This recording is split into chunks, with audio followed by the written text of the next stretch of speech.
Good morning, students. Today we will discuss our units P block element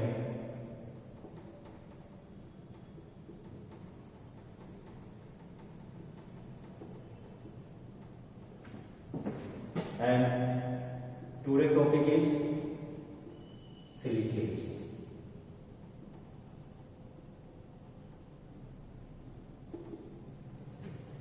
silicates के बारे में जो last video था उसमें हमने देख लिया था सिलिकेट्स क्या होते हैं, उसके बारे में डिटेल स्टडी हमने बता दी थी कि जो सिलिकेट्स होते हैं सिलिकॉन के ऑक्सीलोमनी सिलिकेट्स कहलाते हैं। और सबसे सर्वप्रथम जो सिलिकेट्स होता है वो सोडियम सिलिकेट होता है जो जल विलेय होता है, इसलिए उसे वाटर ग्लास के नाम से भी जाना जाता है, जल विलेय कांच के नाम से। जो सोडियम सिलिकेट्स होता है उसमें सोडियम कार्बोनेट सोडियम सल्फेट की सिलिका से उच्च ताप लगभग 1300 डिग्री सेल्सियस ताप पर क्रिया से निर्मित किया जाता है।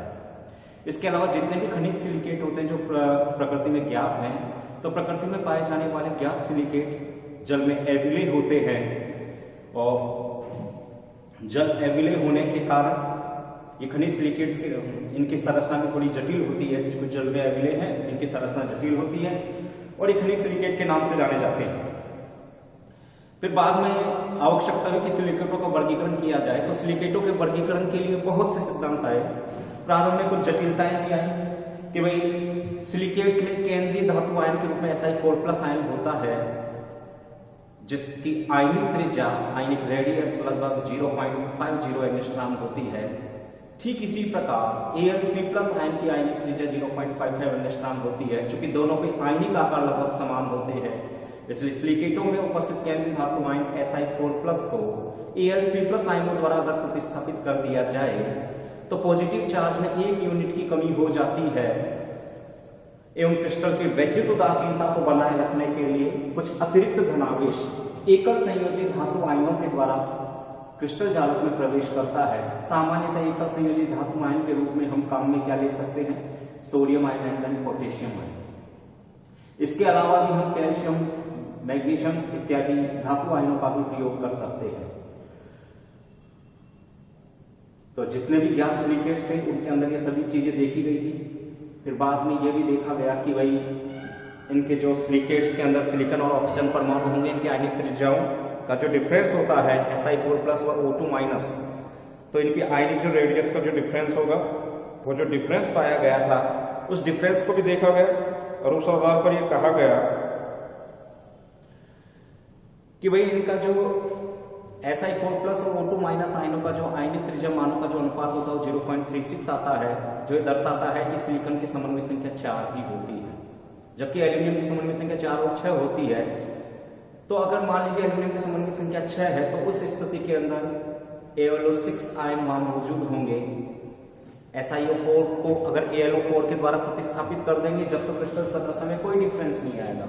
लेकिन अगर SiO4 चतुष्फल की इकाई में केंद्रीय धातु आयन को Al3+ आयनों द्वारा रिप्लेस किया जाए जिसमें एल्यूमिनियम की समन्वय संख्या क्या हो, 6 हो, तो AlO6 द्वारा रिप्लेस करेंगे तो क्रिस्टल संरचना में परिवर्तन आ जाए।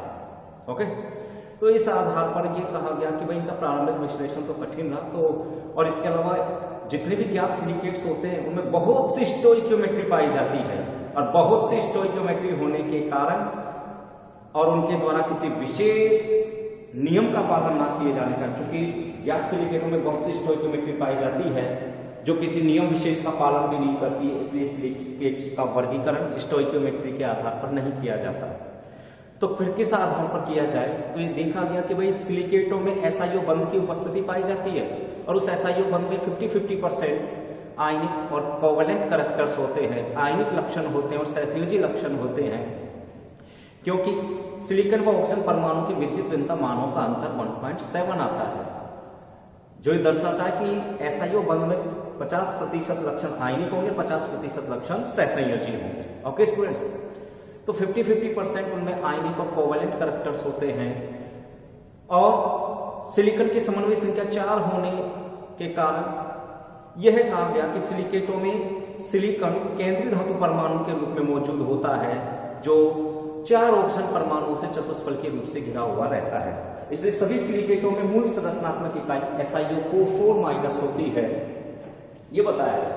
और फिर इस आधार पर कहा गया कि सिलिकेटों में सिलिकॉन व ऑक्सीजन परमाणुओं के परस्पर सहभाजन एवं बंध की प्रकृति के आधार पर उनको आगे वर्गीकृत किया गया।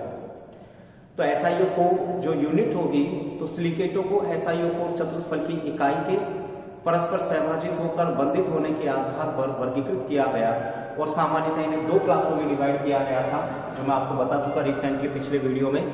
एक तो था डिस्क्रीट सीरीज यानी विविक्त इकाई वाले सिलिकेट या विविक्त श्रेणी वाले सिलिकेट। तो विविक्त श्रेणी सिलिकेटों को डिस्क्रीट सिलिकेट्स कहा जाता है और वृहत आणविक सिलिकेट को जॉइंट मॉलिक्यूलर सिलिकेट्स के नाम से जाना जाता है। जो विविक्त जो सिलिकेट्स होते हैं, तो विविक्त सिलिकेट्स के बारे में भी बताया गया कि विविक्त सिलिकेट्स क्या है। तो विविक्त इकाई वाले सिलिकेट्स जो होते हैं उनमें सिलिकेटों की मूल संरचनात्मक इकाई SiO4 अलग अलग यानी पृथक रूप में पाई जाती है। तो विविक्त इकाई वाले सिलिकेट ऐसे सिलिकेट्स होते हैं जिनमें SiO4 चतुष्फल की इकाई पृथक रूप से होती है, विविक्त इकाई वाले सिलिकेट्स कहलाते हैं। और ये जो सिलिकेट्स होते हैं इनमें कभी भी 2 अलग अलग SiO4 चतुष्फल की इकाइयां परस्पर ऑक्सीजन द्वारा भी सहभाजित नहीं रहती हैं, अपितु इनके ऑक्सीजन परमाणु किसी अन्य चतुष्फलक के साथ भले ही सहभाजित हो सकते हों, परंतु पृथक रूप से पाई जाने वाली इकाई कभी भी किसी दूसरी इकाई से ऑक्सीजन द्वारा सहभाजित नहीं होती है। तो विविक्त इकाई वाले सिलिकेट्स जो होते हैं, विविक्त इकाई वाले सिलिकेट्स को फिर आगे डिस्क्राइब किया गया, उन्हें 3 भागों में बांटा गया था, जो मैं आपको पहले बता चुका हूं रिसेंटली पिछले वीडियो में। एक तो था ऑर्थोसिलिकेट्स। जो ऑर्थोसिलिकेट्स होते हैं वो सबसे सरलतम विविक्त इकाई सिलिकेट्स होते हैं। तो सबसे सरलतम सिलिकेट ऑर्थोसिलिकेट्स होते हैं। ऑर्थोसिलिकेट्स वे विविक्त इकाई वाले सिलिकेट्स हैं जिनकी प्रत्येक SiO4 चतुष्फल की इकाई पृथक रूप में पाई जाती है, विविक्त रूप में पाई जाती है और किसी दूसरी चतुष्फल की इकाई के साथ किसी प्रकार का ऑक्सीजन परमाणु का साझा नहीं करती है। अर्थात जो वे ऑर्थोसिलिकेट्स होते हैं, ऑर्थोसिलिकेट्स में प्रत्येक SiO4 इकाई के चारों ऑक्सीजन परमाणु किसी अन्य चतुष्फल की इकाई के ऑक्सीजन परमाणु के साथ सहभाजित नहीं होते, अपितु केंद्रीय धातु आयन के बाह्यतम इलेक्ट्रॉनों को ग्रहण कर उनके साथ बंधित होकर क्रिस्टल को व्यतित्वदासीन बनाए रखते हैं। और ऑर्थोसिलिकेट्स का मैंने एग्जांपल दिया था आपको, फिनेसाइट और विलेमाइट का, ठीक है। फिर उसके बाद में बताया था मैंने आपको दूसरा जो दिया था वो था पायरोसिलिकेट्स। जो पायरोसिलिकेट्स होते हैं, रिपीट कर रहा हूं उसी चीज को, पायरोसिलिकेट्स होते हैं, इन्हें डाइसिलिकेट्स के नाम से भी जाना जाता है। और इस प्रकार के सिलिकेट में 2 SiO4 चतुष्फल की इकाइयां परस्पर एक ऑक्सीजन परमाणु का सहभाजन कर विविक्त Si2O7 आयन का निर्माण करती है। किसका निर्माण करती है? विविक्त यानी पृथक Si2O7 आयनिक इकाई का निर्माण करती है। और ऐसी बहुत सी आयनिक इकाइयां इनके कंपाउंड्स में पाई जाती है। ओके स्टूडेंट्स, तो ये जो सिलिकेट्स होते हैं पायरोसिलिकेट, इनमें Si2O7 जो मैंने कहा ये आयनिक इकाइयां इनमें पाई जाती है। और ये सामान्यतः डाई ट्राई टेट्रासिलिकेट्स प्रकार के होते हैं। डाई सिलिकेट्स को पायरोसिलिकेट्स कहा गया था और मैंने एग्जांपल बताया था, उसका बहुत अच्छा एग्जांपल लिया था मैंने, वो एग्जांपल था स्कैंडियम। स्कैंडियम का जो पायरोसिलिकेट होता है उसे कहा गया था Si2O7। ये स्कैंडियम का पायरोसिलिकेट है जिसे थॉर्टविटाइट कहा गया था। और दूसरा जो मैंने स्टूडेंट्स जो डियर स्टूडेंट मैंने जो दूसरा एग्जांपल लिया था वो मैंने किसका लिया था? स्कैंडियम का तो लिया ही था, मैंने दूसरा एग्जांपल जो लिया था वो लिया था मैंने हेमीमॉर्फाइड का। तो ये तो था थॉर्टविटाइट,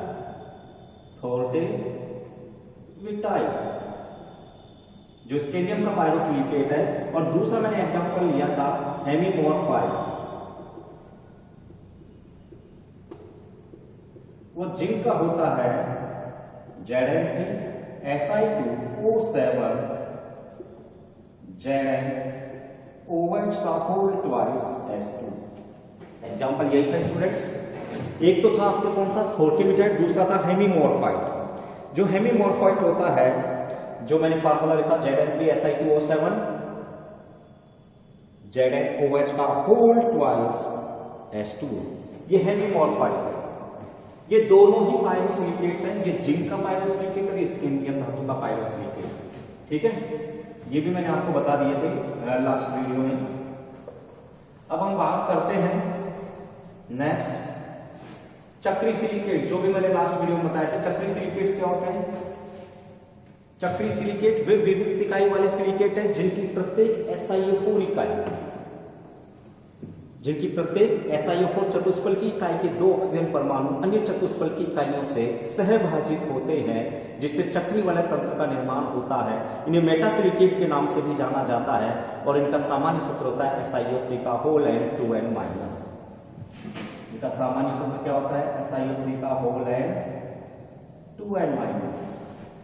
इस फार्मूले के द्वारा चक्री सिलिकेटों को प्रदर्शित किया गया था और इसके स्ट्रक्चर्स में मैंने आपको पहले भी बता दिया था कि ये ऐसे सिलिकेट होते हैं जिनमें प्रत्येक SiO4 माइनस जो यूनिट्स होती है वो दो भिन्न भिन्न वलय वाली SiO4 माइनस चतुष्फल की इकाइयों से 2 ऑक्सीजन परमाणुओं के माध्यम से सहभाजित रहती है एवं चक्री वलय तंत्र का निर्माण करती है। इन्हें ही कहा जाता है चक्री सिलिकेट, और चक्री सिलिकेटों को मेटासिलिकेट्स भी कहा गया था। और इनका सामान्य सूत्र मैं आपको बता चुका हूं, SiO3 का होल एंड, SiO3 का होल एंड नहीं दिख रहा होगा शायद आपको, फिर रिपीट कर देता हूं, SiO3 का होल एंड 2n माइनस होता है। ये इनका जनरल फार्मूला होता है। कोई सा भी चक्री सिलिकेट होगा उसका जनरल फार्मूला SiO3 का होल एंड 2n माइनस ही होगा। एवं इन सिलिकेटों में कौन कौन से आयन मौजूद होंगे? इस आधार पर सामान्य रूप से जो चक्री सिलिकेट होते हैं उनमें सामान्य है Si3O9 6 माइनस या फिर Si6 O18 12 माइनस ऋणायनिक इकाइयों की उपस्थिति पाई जाती है। ओके, कौन कौन सी ऋणायनिक इकाइयां पाई जाएंगी? Si3O9 6 माइनस और Si6O18 12 माइनस ऋणायनिक इकाइयों की उपस्थिति इनमें पाई जाती है। ओके स्टूडेंट्स, अब बात कर लेते हैं कि ये जो चक्री सिलिकेट्स थे इनके मैंने एग्जांपल्स बताए थे। इनके एग्जांपल्स में हमने लिया था, एक तो लिया था हमने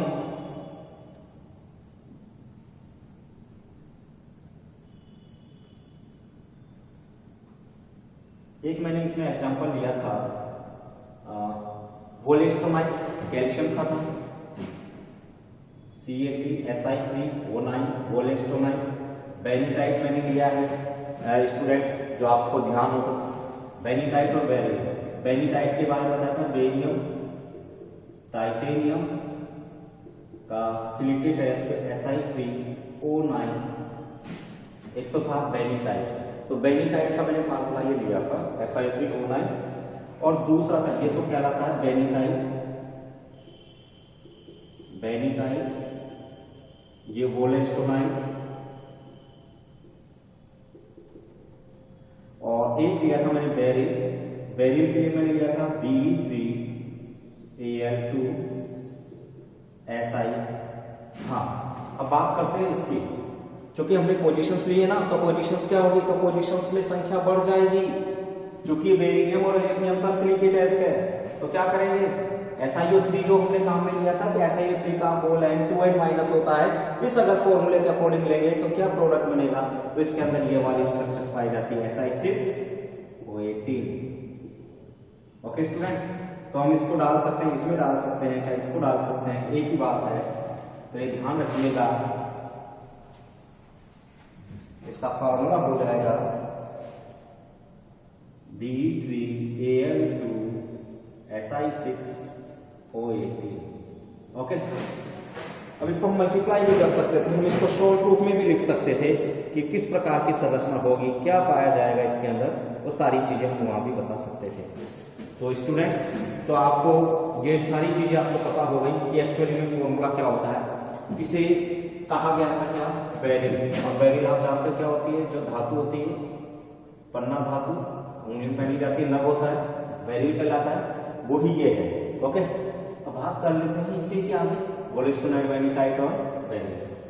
तो ये तो हो गया आपके चक्रीय सिलिकेट। संरचना मैं आपको बता चुका था लास्ट वीडियो में। आज आगे चलते हैं। तो वर्गीकरण का जो दूसरा प्रकार था वही भी आपको लेकर के चलते हैं। ये चूंकि प्रीवियस नॉलेज देना आपको जरूरी था ताकि आपके माइंड में तुरंत आ जाए कि क्या क्या चीजें हम बता चुके हैं लास्ट वीडियो में। अब हम देखते हैं इसी को कि दूसरा जो सिलिकेट्स की जो दो क्लासेस थी, सिलिकेट का जब वर्गीकरण किया गया था तो सिलिकेट को दो भागों में बांटा गया था। जो सिलिकेट का वर्गीकरण किया गया था उसमें सिलिकेट्स को दो क्लासों में डिवाइड किया गया था। एक तो कहलाए थे विविक्त या डिस्क्रीट सिलिकेट, विविक्त इकाई सिलिकेट,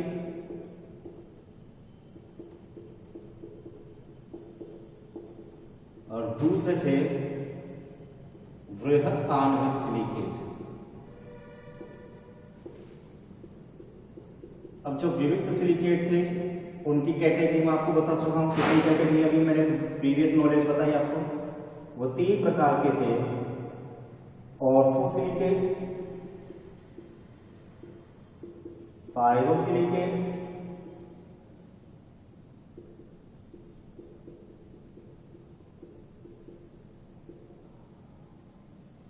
और तीसरा था आपके चक्रीय सिलिकेट, साइक्लिक सिलिकेट। ये मैं आपको करवा चुका था लास्ट वीडियो में सारा। वृहत आणविक सिलिकेट की मैं बात करता हूं, इसको डिस्क्राइब किया गया। वृहत आणविक सिलिकेट होते हैं तो एक विमीय, वन डायमेंशनल, एक विमीय सिलिकेट। इनको अभी 3 भागों में बांटा गया। एक विमीय सिलिकेट 1D, दूसरा हो गया द्विविमीय सिलिकेट 2D, और तीसरा हो गया त्रिविमीय silicate 3D silicate. Okay students, तो सिलिकेट्स की 3 कैटेगरियां हो गई वृहत आणविक सिलिकेटों की। एक विमीय सिलिकेट, द्विविमीय सिलिकेट, त्रिविमीय सिलिकेट। जो एक विमीय सिलिकेट होते हैं इसके फिर बाद में हम आगे चलते हैं तो इसकी 2 क्लासें आ जाती है। एक तो होता है single strand chain, single strand chain एक लड़ी श्रृंखला वाले सिलिकेट, और डबल स्ट्रैंड चेन द्विलड़ी श्रृंखला वाले सिलिकेट।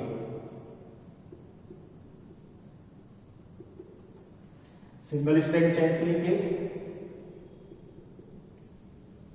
और डबल स्ट्रैंड चेन सिलिकेट, ये जो कैटेगरी डाली गई थी ये एक विमीय सिलिकेट की। द्विविमीय सिलिकेट जो होंगे इनको प्रति सिलिकेट या सीट सिलिकेट के नाम से जाना जाता है, और जो त्रिविमीय सिलिकेट होते हैं इनको सामान्यतः 3D सिलिकेट्स कहते हैं। ये मैंने जनरल डिस्क्राइब किया आपके सामने। अब हम एक एक करके लेते हैं वृहत आणविक सिलिकेट होते क्या है, इसके बारे में हम देखते हैं।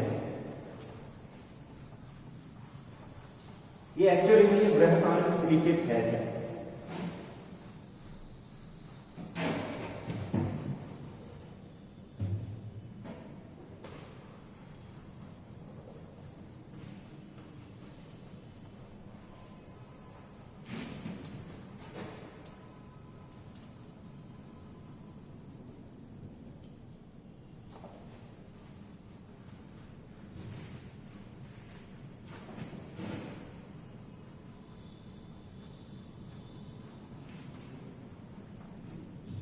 देखिए स्टूडेंट्स, अब हम चलते हैं वृहत आणविक सिलिकेट। वृहत आणविक सिलिकेट को कहा गया था जॉइंट मॉलिक्यूलर सिलिकेट। अब ये वृहत आणविक सिलिकेट या जॉइंट मॉलिक्यूलर सिलिकेट्स क्या होते हैं? वृहत मीन्स होता है विशाल, दानव के समान इनका बड़ा आकार होता है, इसलिए नहीं कहा गया था जॉइंट।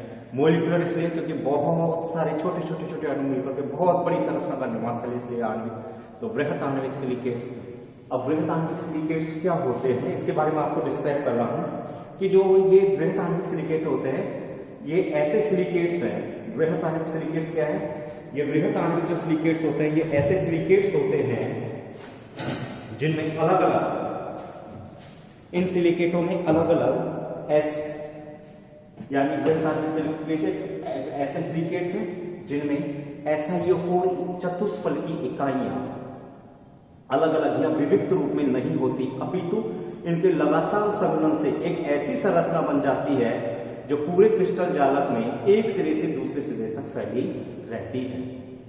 अर्थात क्रिस्टल में बहुत सारे अणु नहीं होते, क्रिस्टल में बहुत सारे अणु नहीं होते, अपितु संपूर्ण क्रिस्टल ही एक अणु होता है। फिर रिपीट कर रहा हूं, ऐसे सिलिकेट्स जिनमें SiO4 चतुष्फलकी इकाइयां विविक्त यानी अलग अलग रूप में या पृथक रूप में नहीं पाई जाती, अपितु इनके लगातार सम्मिलित होने से एक ऐसी संरचना निर्मित होती है जो क्रिस्टल जालक में या क्रिस्टल संरचना में एक सिरे से दूसरे सिरे तक फैली रहती है। फलस्वरूप संपूर्ण क्रिस्टल ही एक अणु की तरह व्यवहार करता है। ओके, मैं इस चीज को लिख देता हूं। वही क्या कहलाएंगे? बृहत आणविक सिलिकेट।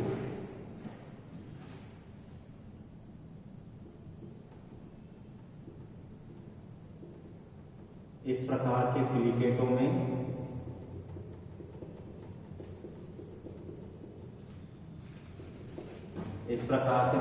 में चतुष्फलकीय SiO4 इकाइयां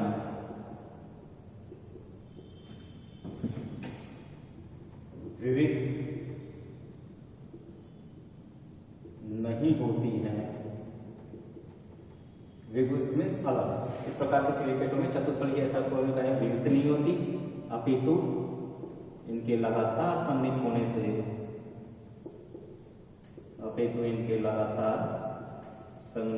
से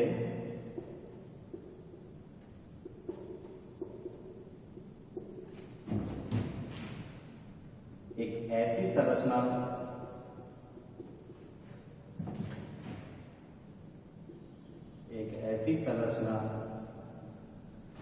इस प्रकार के सिलिकेटों में चतुष्फलकीय SiO4 इकाइयां जो होती हैं वो विविक्त रूप में नहीं होती, अपितु उनके लगातार संघनन से ऐसी संरचना निर्मित होती है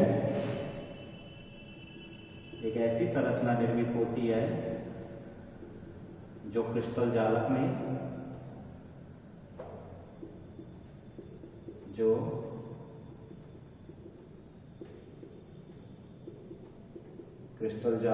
एक सिरे से दूसरे सिरे तक फैली रहती है।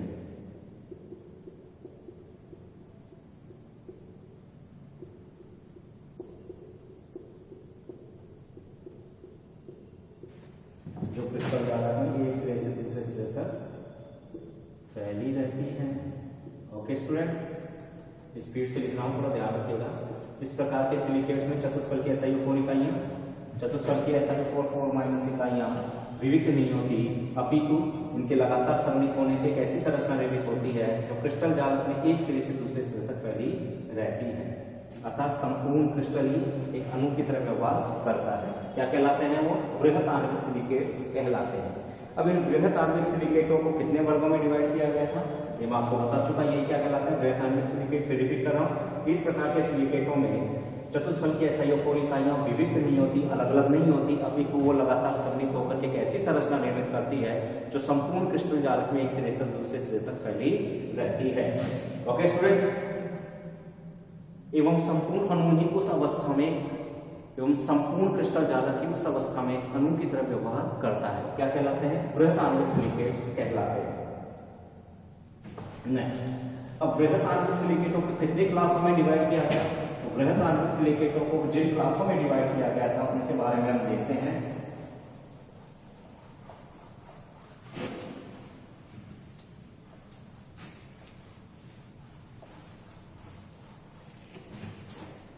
बृहत आणविक सिलिकेट कितनी क्लासों में डिवाइड किए गए हैं? बृहत आणविक सिलिकेटों की फर्स्ट क्लास आती है एक विमीय सिलिकेट, और इन एक विमीय सिलिकेटों के कई नाम हैं। पहली कैटेगरी आ गई एक विमीय सिलिकेट, इनको 1D का नाम दिया गया, 1D सिलिकेट। और जो 1D सिलिकेट होते हैं इन्हें और क्या कहते हैं? इन्हें ही कहा जाता है विस्तृत या अनंत श्रृंखला सिलिकेट। इन्हें विस्तृत या अनंत श्रृंखला सिलिकेट भी कहा जाता है।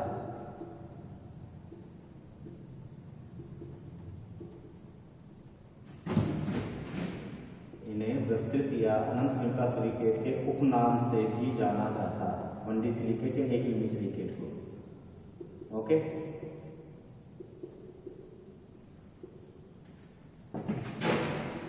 इन्हें किस नाम से जाना जाता है? विस्तृत या अनंत श्रृंखला सिलिकेट के उपनाम से भी जाना जाता है, एक यूनिट सिलिकेट को। अब ये एक यूनिट सिलिकेट जो होते हैं एक्चुअली रूप से ये किस में आ जाते हैं? ये श्रृंखला सिलिकेट्स ही होते हैं, तो इन्हें विस्तृत या अनंत श्रृंखला सिलिकेट के उपनाम से भी जाना जाता है। सामान्यतः इन्हें श्रृंखला सिलिकेट कहा जाता है, सामान्य रूप में इन्हें श्रृंखला सिलिकेट कहा जाता है।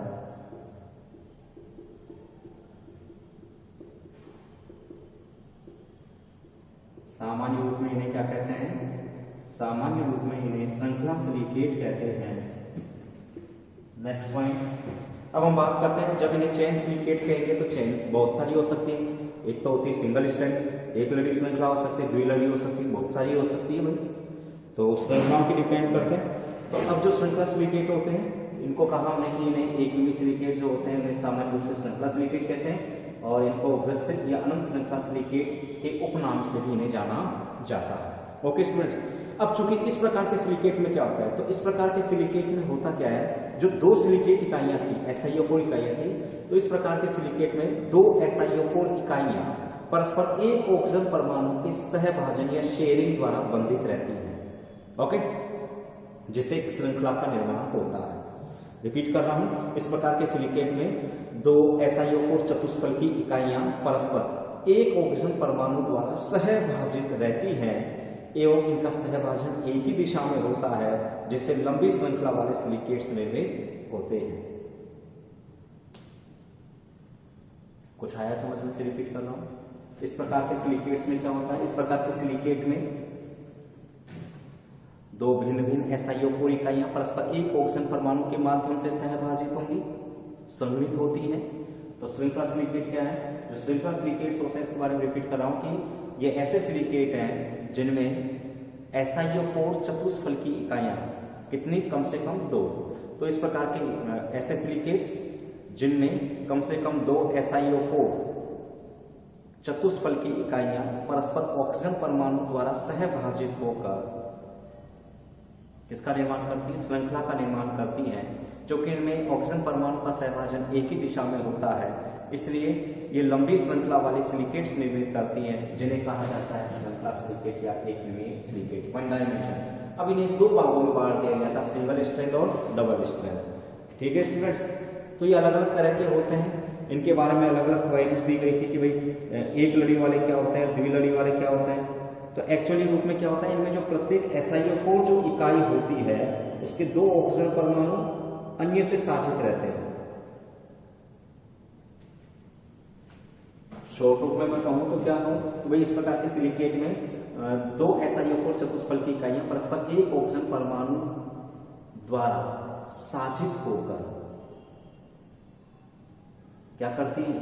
श्रृंखला का निर्माण करती है, इसलिए इन्हें कहा जाता है श्रृंखला सिलिकेट। और चूंकि इसमें ऑक्सीजन परमाणु का सहभाजन एक ही दिशा की ओर होता है, ठीक है, इसलिए दिशी सिलिकेट्स के नाम से भी जाने जाते हैं। ठीक है, अब बात कर लेते हैं कि एक्चुअली रूप में होता क्या है। तो इसमें क्या होता है, इस प्रकार के सिलिकेटों में जो प्रत्येक SiO4 जो यूनिट होती है उसके दो ऑक्सीजन परमाणु निकटस्थ SiO4 चतुष्फल की इकाइयों से सहभाजित होते हैं। फिर रिपीट कर रहा हूं, एक्चुअली रूप से एक यूनिट सिलिकेट या श्रृंखला सिलिकेट में प्रत्येक SiO4 चतुष्फल की इकाई के दो ऑक्सीजन परमाणु समीपस्थ चतुष्फल की इकाइयों से सहभाजित रहते हैं एवं श्रृंखला का निर्माण करते हैं, इसलिए इन्हें श्रृंखला सिलिकेट कहा गया है। क्या कहा गया इन्हें? चेन सिलिकेट या श्रृंखला सिलिकेट। ओके स्टूडेंट्स, अब बात कर लेते हैं जब इन्हें श्रृंखला सिलिकेट कहा गया तो श्रृंखला सिलिकेट कितने प्रकार के हो गए, उस बारे में भी हम बात कर लेते हैं। तो इन सिलिकेटों में होता क्या, हम आपको फिर लिख देता हूं क्योंकि आप भूल गए होंगे। इन सिलिकेटों में दो SiO4, अब दो नहीं बहुत सारी हो सकती। इन सिलिकेटों में SiO4 चतुष्फल की इकाई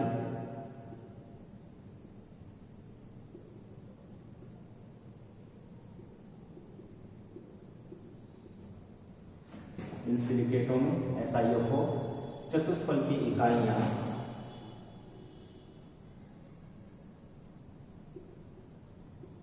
अपने 2 ऑक्सीजन परमाणुओं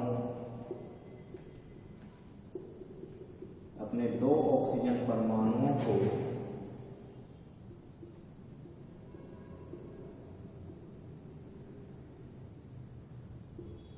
अन्य चतुष्फल की इकाइयों के साथ सहभाजित कर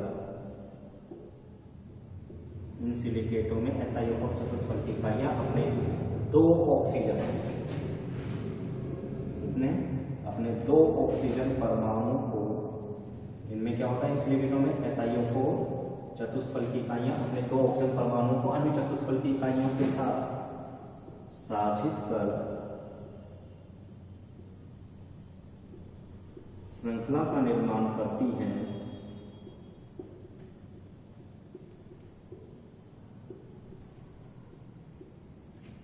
अतः इन्हें श्रृंखला सिलिकेट कहा गया।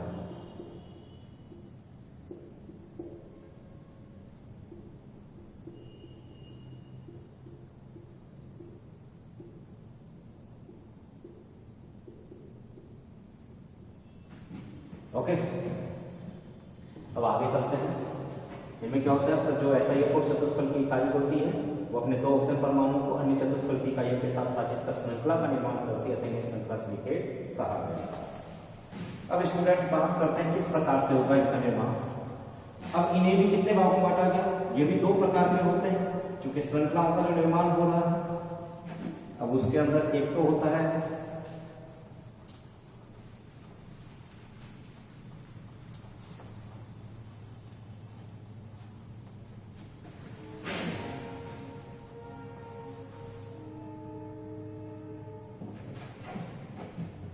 इस प्रकार से, देखो एक चतुष्फल की इकाई में इंडिकेट कर रहा हूं,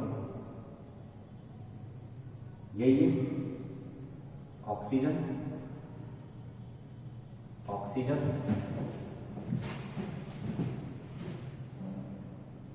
ऑक्सीजन, क्योंकि हमें तो इंडिकेट करना पड़ेगा ना,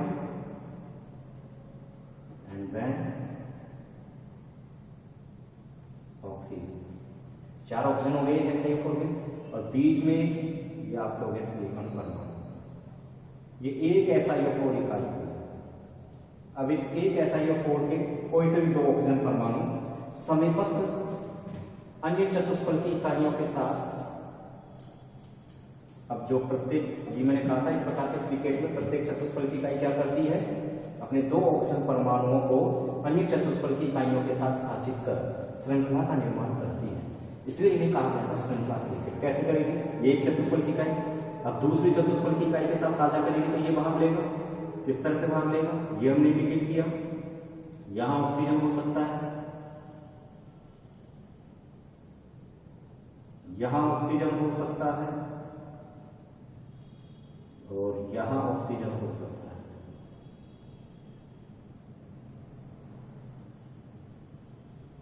ठीक है, इधर श्रृंखला बढ़ रही है, इधर भी श्रृंखला बढ़ रही है, तो हमने इंडिकेट कर दिया इस प्रकार से। अब क्या होगा,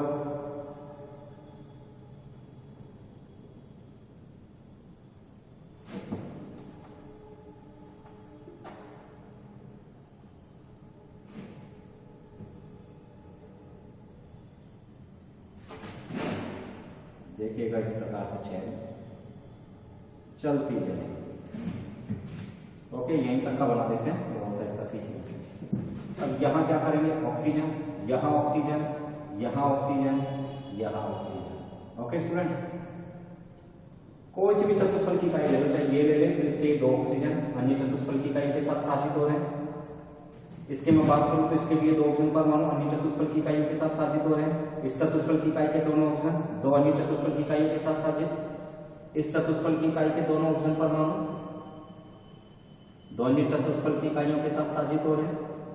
ओके, अब इनके खुद के भी तो ऑक्सीजन है, बाकी के जो 2 ऑक्सीजन होंगे वो अन्य के साथ साझित नहीं होंगे। एक ये, एक ये, एक ये, एक यहां भी तो होगा, ये साझित नहीं हो रहा है। ठीक है, ये सिलिकॉन है ऑक्सीजन, ऑक्सीजन ये बीच में सिलिकॉन आयन, ये ऑक्सीजन ये बीच में सिलिकॉन आयन, ये ऑक्सीजन ये बीच में सिलिकॉन आयन। तो ऑक्सीजन और बीच में सिलिकॉन परमाणु में एसआई परमाणु केंद्रीय धातु के रूप